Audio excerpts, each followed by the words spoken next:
I'm Vasyl. I'm a chair for the Construction Workers Union in Ukraine, which is named Profbud. And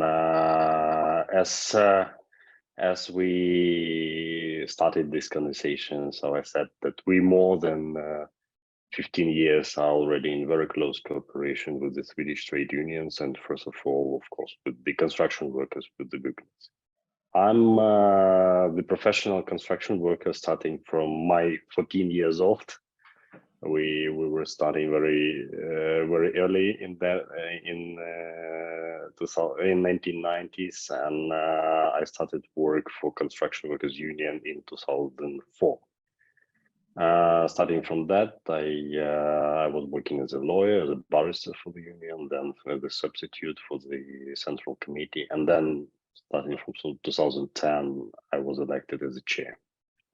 I'm also was elected 2021 as the deputy president for National Confederation FPU, and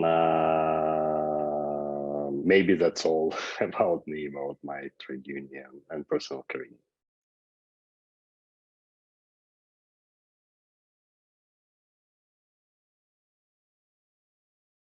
I'm very glad that I have a chance to chat with friends from all over the world, because every time I see, especially those people from the European Union, I'm starting from the words of the appreciation for your hospitality and efforts to accommodate more than 6 million our women and children starting from February 24. That's amazing effort.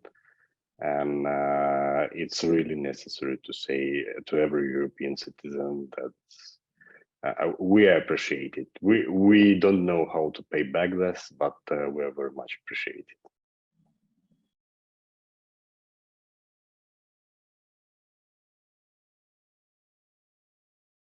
Trade union work is very much complicated right now. Maybe a month starting from the aggression beginning in February and March, we were quite blocked with the trade union activities. Then our government adopted a new law on the labor relation during the wartime. And that limited us with the negotiation with the trade union work. But starting from April, we starting to shift our work from humanitarian assistance to the members to normal trade union work, as many workers are suffering from the unfair wage arrears, job losses. We need to negotiate with the employers about the working conditions and about salaries, and as well protecting, and the legal cases are also a big part of our job right now.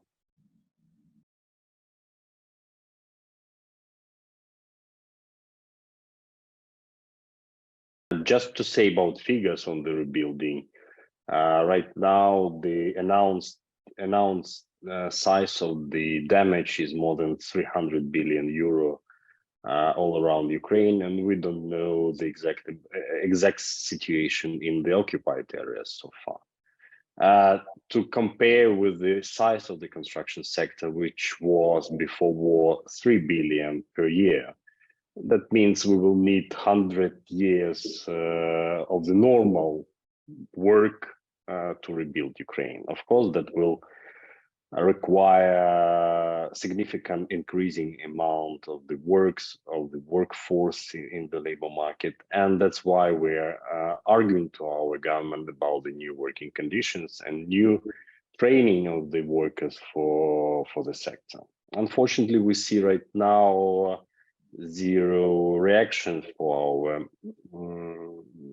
our efforts and appeals. And that's why we already started the Construction Workers Union training school to train for the micro-credential, micro-skills of the workers who were relocated from the war areas, to give them possibility earn money already right now, like Windows maintainer, which is very necessary right now in many areas, as the first issue that suffered is window who are blown up after the explosions, like people who are insulating houses before winter starts, or plumbers who are repairing the heating systems and water pipes.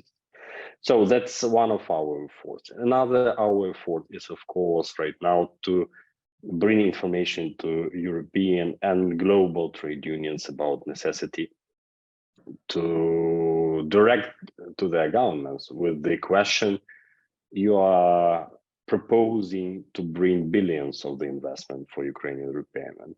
Are you bringing also a demand for the working conditions for those who will be repairing this damage?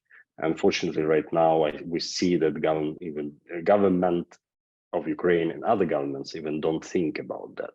We need to bring an idea that repairment is not doing by itself.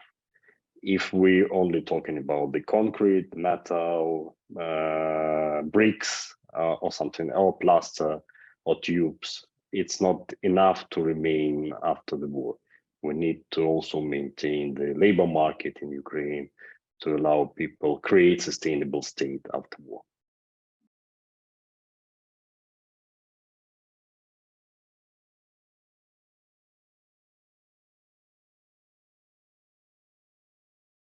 Uh, First of all, of course, we, along with the normal trade union, work like assisting to negotiate with the employer, like legal protection against the unfair job cut, like bringing issue of the unpaid salary. We are also assisting people with the basic livelihood necessities, like fuel, like electricity, like warm clothes, shoes, special equipment, and so on. And this is done due to very generous donations of all the unions, especially Swedish ones, to the international charity fund created by Building and Woodworkers International in Geneva, which is our global confederation. We already assisted more than 2,000 of our members who were relocated from the war areas, who were accommodated by trade unions facilities in the peaceful areas, who received cash vouchers for food, for fuel, for buying new stuff, because some of our people lose everything. So when I'm traveling around Ukraine, I saw sometimes houses with remains of only bricks instead of house. So those thousands of people need assistance, and Swedish unions through our international confederations assist a lot.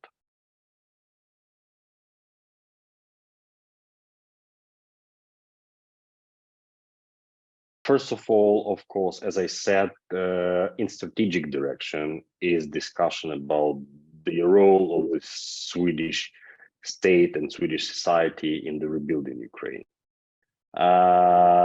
The issue of assistance against discussion of the social procurement and the social and labor issues during the reconstruction contracts is very important. Of course, we see Swedish state is very persistent to apply even military assistance to Ukraine. This is very important to us, of course, because right now hundreds of thousands of the Ukrainian workers, including more than 15,000 construction workers, are mobilized to protect our countries, and they need the protective equipment to protect themselves on the battlefield. And the third, of course, the continuation of the gathering of humanitarian assistance to the Ukrainian people in any possible direction. If a trade union charity fund, this is great. We can channel to the exact workers in our trade union. If those are other charity funds, this is also great, because as many assistance we collect and direct to Ukrainian people, as little people will suffer during this winter and then spring, which is very severe in Ukrainian conditions.